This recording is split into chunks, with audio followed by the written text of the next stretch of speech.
Amis téléspectateurs, bonjour, bienvenue sur le plateau de ce mercredi.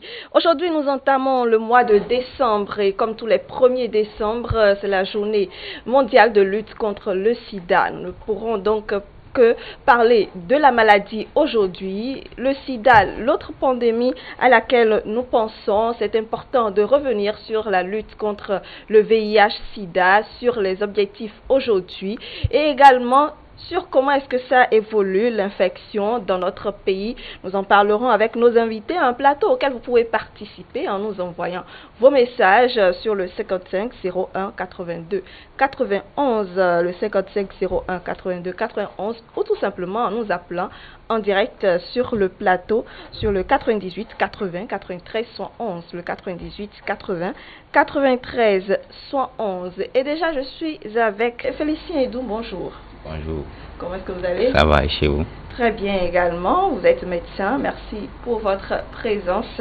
Alors, aujourd'hui, nous parlons du sida. C'est un mal dont nous entendons parler depuis des années, en tout cas depuis plusieurs années. Mais est-ce que réellement nous arrivons à lutter contre cette maladie? C'est vrai que la Covid nous a peut-être fait un peu oublier la maladie. Néanmoins, c'est toujours important de revenir sur ce que représente cette maladie dans notre société actuellement. Et alors, Dr Edou, c'est quand même important, même si on en entend parler depuis des décennies, de revenir sur ce qu'est réellement le sida. Merci, Madame Brunel. Le sida, tout de suite, on va pas dire directement le sida. Parce que ce n'est pas partie du sida. D'accord. C'est partie du VIH. Oui. Vous devez comprendre que le VIH est différent du sida. Le sida, oui. Le VIH, c'est le virus de l'immunodéficience humaine qui a été transmis par une certaine espèce animale à l'homme, dit de façon accidentelle, et que ce virus est logé dans le corps de l'homme pendant plusieurs années, qu'on n'a pas la phase d'incubation, et qui, à un moment donné, a commencé par s'exprimer avec des différents signes, qui va conduire maintenant, finalement, sans aucun traitement, au sida. Très bien. Mais initialement, ce n'était pas le sida, mais c'est le VIH. Qui va atteindre le système immunitaire de défense de l'homme et qui va totalement amortir les défenses et les petites pathologies qui pouvaient facilement être diminuées par l'organisme vont s'installer, commencer par se manifester plus qu'il ne le faut. Dans ces cas-là, on va dire que la personne est en stade sida. Très bien.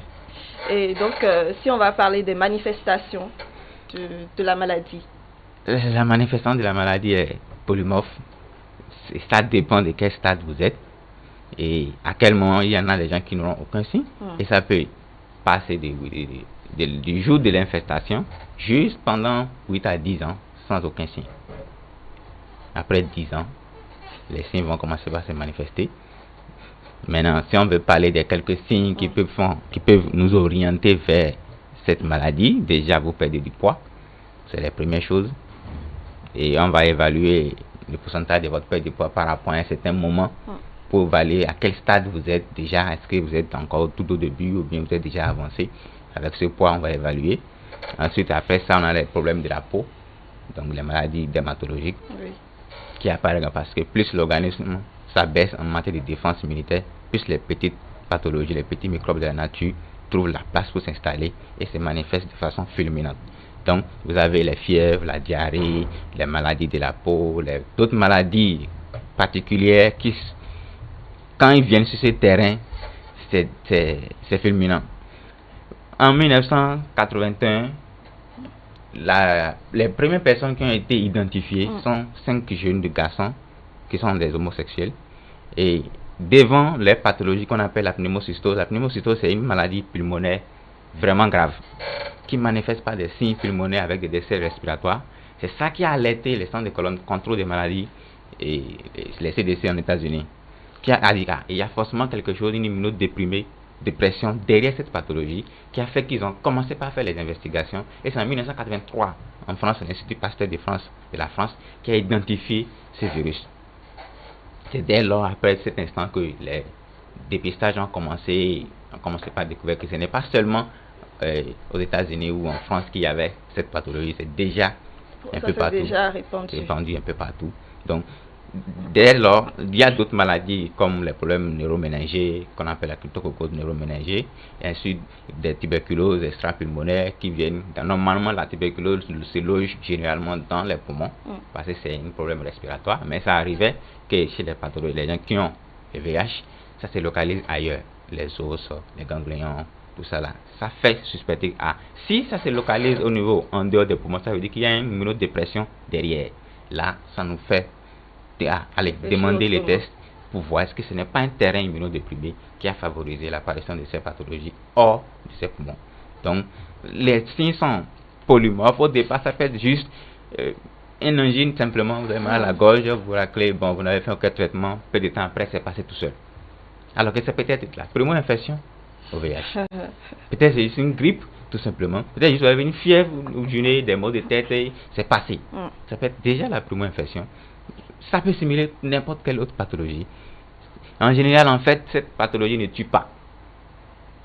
Ça, c'est ce qui est peut-être bien dans la situation, parce que ce n'est pas ça qui va vous tuer. Oui. C'est ce que vous ne vous traitez pas et que votre système de défense est à terre.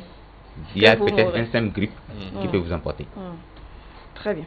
Alors, je vous propose, comme d'habitude, notre clip du jour sur le sujet Bene Alafia dans SIDA.